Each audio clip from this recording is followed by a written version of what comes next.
지구는 태양계에서 가장 많은 물을 가지고 있는 행성입니다. 그래서 우리를 비롯한 수많은 생명들이 지구에서 탄생할 수 있었던 거죠.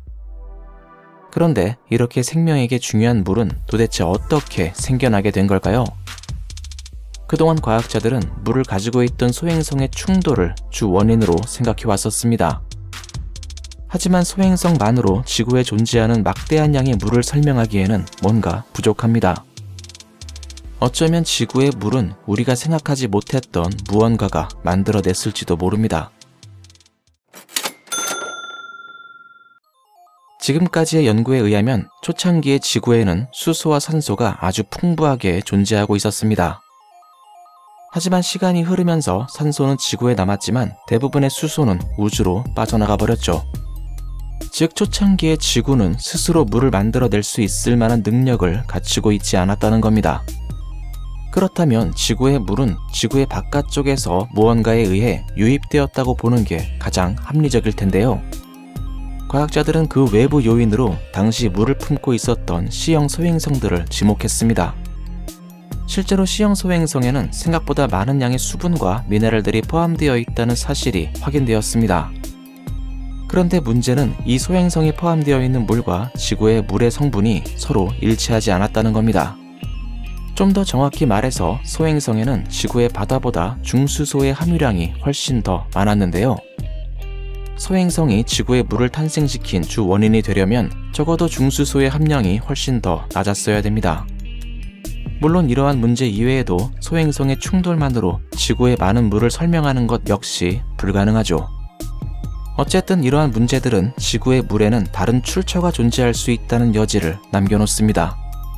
예를 들면 태양은 어떨까요? 당연히 태양 자체가 지구의 물을 만들어냈다는 얘기는 아닙니다. 하지만 태양풍이라면 얘기는 완전히 달라지게 됩니다. 최근 과학자들은 2010년에 발견된 이토카와라는 소행성의 샘플을 분석했습니다. 이 샘플은 규선염으로 이루어진 먼지 알갱이로 소행성의 표면에서 채취가 되었죠. 샘플의 분석 결과는 아주 놀라웠습니다. 이 먼지 알갱이의 내부에서 물이 발견되었던 겁니다. 그리고 과학자들은 이 물이 수소 이온에 의해 만들어졌을 것이라고 최종적으로 결론을 내렸습니다. 그 이유는 규선염이 수소 이온을 만나게 되면 그 부산물로 물을 만들어내기 때문입니다. 규산염으로 덮여있던 소행성의 표면에서 물이 만들어질 수 있는 방법은 오직 수소 이온뿐입니다. 그리고 수소 이온은 태양풍에 많이 포함되어 있죠. 즉 이 물은 태양풍에 의해서 만들어졌던 겁니다. 또한 이 소행성에서 발견된 물에는 중수소의 함유량도 아주 낮았는데요. 태양풍에는 일반적인 수소는 많이 포함되어 있지만 중수소의 함유량은 아주 적었기 때문입니다. 그러면 이러한 결과를 토대로 해서 초기 태양계의 상황을 한번 재현해 보겠습니다. 탄생한 지 얼마 되지 않은 초기의 태양계에는 정말 수많은 소행성들이 떠다니고 있었습니다. 그리고 이 소행성들은 서로 충돌하면서 무수히 많은 규선염 먼지들을 만들어냈죠. 또한 이 먼지들은 오랜 시간 동안 태양풍에 노출되었으며 그 결과로 물을 얻게 되었습니다. 한편 지구는 태양을 공전하는 과정에서 이 먼지들을 지속적으로 쓸어담고 있었는데요. 당시에 쓸어담았던 먼지의 양은 지구에서 상당량의 물을 만들어내는데 충분했을 겁니다. 과학자들은 지구에 존재하는 물의 56에서 72% 정도가 이때 만들어졌을 것으로 추정하고 있죠. 그리고 이러한 과정들은 공기가 없는 달에도 물이 존재하고 있는 이유에 대해서도 설명해 줄 수 있습니다.